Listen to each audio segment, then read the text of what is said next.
and cars, and I'm back in the Jag. And we've had a lot of fun over the last couple of days with this, and I thought that it was quite a good time to do an inside review of some of the features and pricing, and we'll obviously do a review run round the outside later on. But where to start? Okay, I think I'm going to start by saying something that I haven't said already, which is this car is all-wheel drive. All the V8 models come as all-wheel drive as standard, and it's the 3-litre cars that you have to opt for the all-wheel drive. So it makes it quite stable. So just where I was pulling away there from a parking space onto a dual carriageway, it's immensely stable, and that's the 4-wheel drive system working. Because I have heard in Jags of old, especially with the V8 engines, that the power simply overcomes the rear wheels and all you end up doing is spinning them. So that makes a big difference, I think, to the dynamics of the car, and as a consequence of that, I think it's easier to drive this car faster than you'd ever drive the 2-wheel drive variant. Now, I'm not saying that the 2-wheel drive variant isn't in the end more exciting, perhaps because, you know, it's between you and your skill, I think, with the 2-wheel drive car. But here, you know, you've got a little bit of a fallback if you overcook it. And of course, in a 550 HP car, it's, even with 4-wheel drive, you can feel that it's quite twitchy under full power, but it's got lots of electronics to help you control that. So you have the electronic limited slip at the back, which is obviously making sure that the power goes to the wheels that need it. You've got adaptive damping, which is obviously interpreting how the car is rolling, going around the lanes and making sure that it firms up one side or the other. And it's got torque vectoring plus. Now, my understanding of torque vectoring plus is it manages wheel spin on all 4 wheels. Again, because it's 4-wheel drive, it's able to brake one wheel if it actually detects slippage. So you have all the electronics. Of course you can switch them off, but you have all the electronics there to protect you. And I think in a car this powerful, you really do need it. Now, it's not a performance car in the way that the GT3 is a performance car. It's dialed in for the road. Now, I've read some reports which say that its track handling is very neat and tidy, and if you allow yourself to switch the electronic aids off, it will allow you to allow quite a bit of slippage at the rear, because I think it's a maximum of 40% to the front, 60% to the rear, but most of the power goes to the rear most of the time, which makes it feel inherently like a rear-wheel drive car. Makes it very enjoyable to drive, but I feel, whether it's good round a track or not, this is a road bias car. Now, probably 2 years ago, long before the Mercedes AMG GTR was introduced, I had the AMG Mercedes GTS, and I was very disappointed in that car. Now, I know the GTR and the GTC, which is the sort of the variant below the GTR, have had the suspension reworked, and the suspension is much calmer than it used to be. But that really, round the country lanes, was as jiggly and joggly as you could possibly get. This car's lovely. It rides the bumps beautifully, unless you put it in dynamic mode, when of course it stiffens up everything up, and I'd say more relevant, we will do it at some point, but I'd say more relevant for the track than it is for the road. So, you know, we're driving down quite an uneven road right now, albeit at only 40 miles an hour, but it's very compliant, very comfortable. So I'm amazed at how good the ride is. I was expecting the ride to be harder than this. Now, as you know, this is the 5-litre supercharged V8. Said I'd check that for you. Definitely supercharged. there is no lag. Now, lag is one of those things that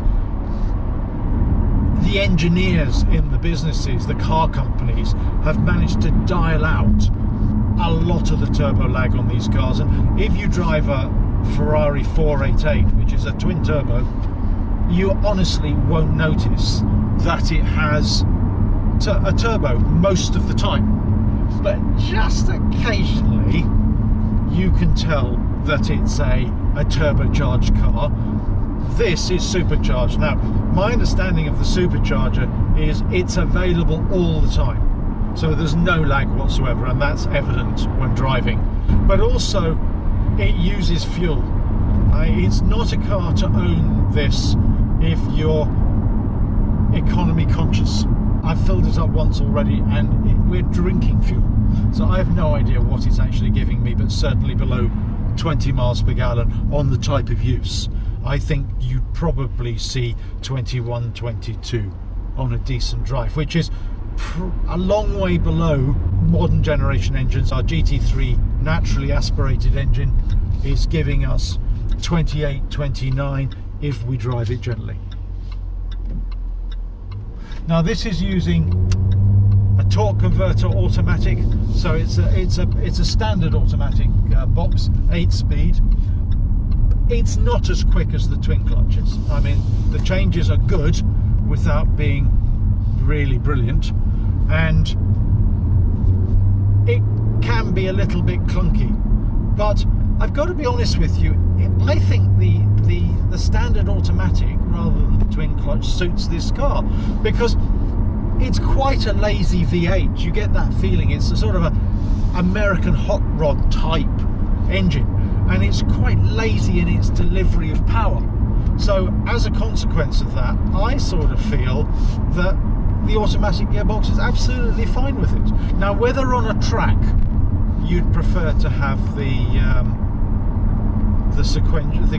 sequential or the dual clutch transmission is another matter. We're not going to have this on the track in the week that we have it, so from that perspective I'm not able to give you that judgment. I think probably a twin clutch system on track is second to none, and certainly in the 675 LT and the GT3, the twin clutch systems in those cars are absolutely wonderful.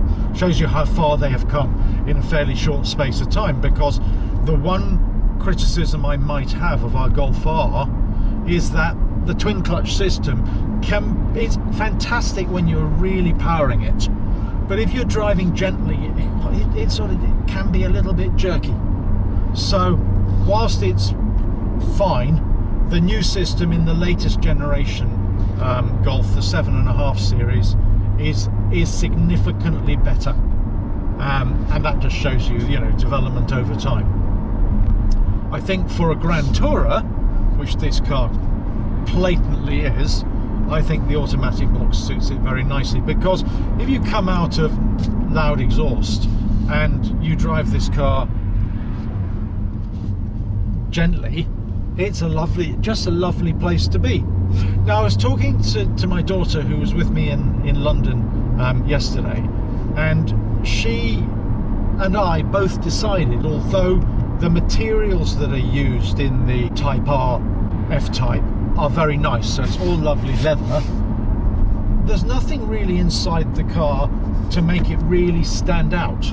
Now, it's got a whole load of stuff as standard, so it's 4-wheel drive, auto transmission, it has heated front screen, which I really like, it's got full leather everywhere other than the hard surfaces, of which there aren't many, sort of carbon fibre lookalike surfaces.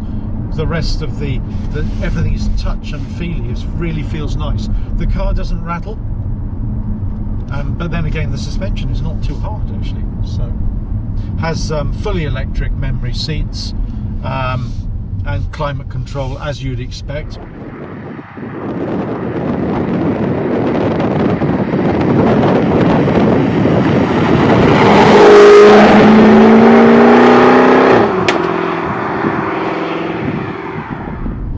Say on a car that comes in at £92,000, that carbon on the centre console should be standard, but then on the £110,000 GT3 it's not standard either. Now I've driven this maxed out now, so I have a feel for the power that it has. As an observation, I would say that my friend Paul's 3 litre sounds just about as nice and felt as a passenger just about as quick for a significant saving. So, you know, I think it would be worth, I think you do get the V8 rumble ultimately, so it's a little bit noisier, and you get nice feedback from the engine sound wise, but the 3 litre had all the pops and the whistles and the bangs and the crackles that you get in this. So I definitely suggest, if you are thinking of buying one of these, which I thoroughly recommend, I definitely have a look at the 3 litre before you decide to fork out for this engine. What this engine does do is it's very relaxed when it wants to be. So cruising at 90 on the Autobahn, I can imagine would be a complete doddle. Top speed, 186. It's enough. Now the SVR version, which is £20,000 more, so about 110, has 575 brake horse and the 200 mile an hour top speed.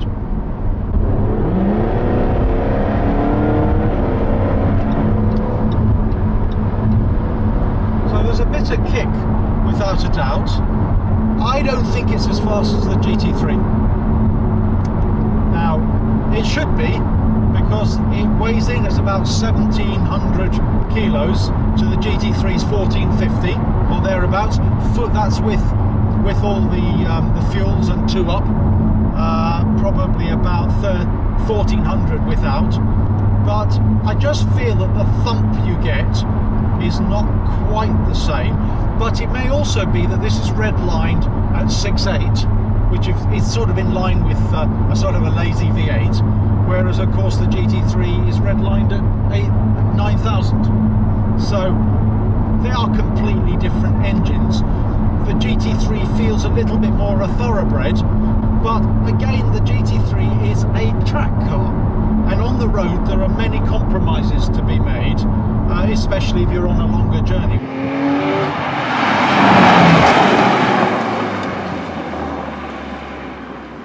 Whereas this car, it's really beautiful. You know, you put it in non-noisy mode, and you know, we're doing 75 and it's just lovely. You could go a long distance in this car. It has the sports seats as standard. To my mind, they're a little bit hard on your bottom, but they do hold you in place beautifully. Good sat nav, cover that in the full review. Good stereo, it's got a Meridian sound system as standard, and it makes a nice noise.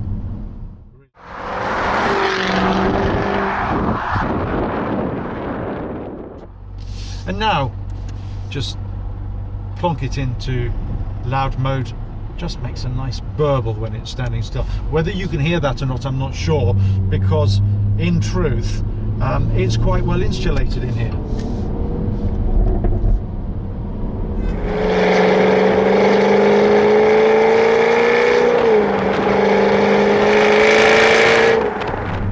This is definitely a car that puts a smile on my face. I think I said that yesterday. It's a giggle to drive. Maybe not as refined as the best, and maybe not as quick round a track as the best, but overall, as a car you could get in and use daily, it's really, really, really smart and really nice to drive. So I think overall the driving experience is really positive, and I'm slightly surprised actually, because I thought it would be more unrefined than this, but I think you could go a long distance in this with the reservation of the seats that I commented on, and get out. And you can talk normally at 70. I mean, that's the nice thing. can't talk normally at the in the McLaren 70, and you can't talk normally in the GT3 80 or even 75. So that makes a nice change. So it's a coupe with a slightly different role. So it's definitely competing with the GT3s and the lower end McLarens. I would say the 570S. Even although they're a little bit more expensive, I'd say this definitely has the performance in a straight line, or at least the SVR version would have the performance in a straight line. And I think overall it's a nice balance, you know.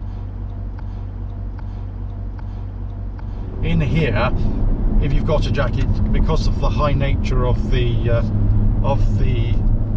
area or the parcel shelf behind the seats, I think it's a bit awkward to put coats on, so I tend to put my jackets in the boot. But it's outside that, it's a practical machine. All right, guys, we'll come back to you with the full review. Ian at SS8000 Cars, signing off.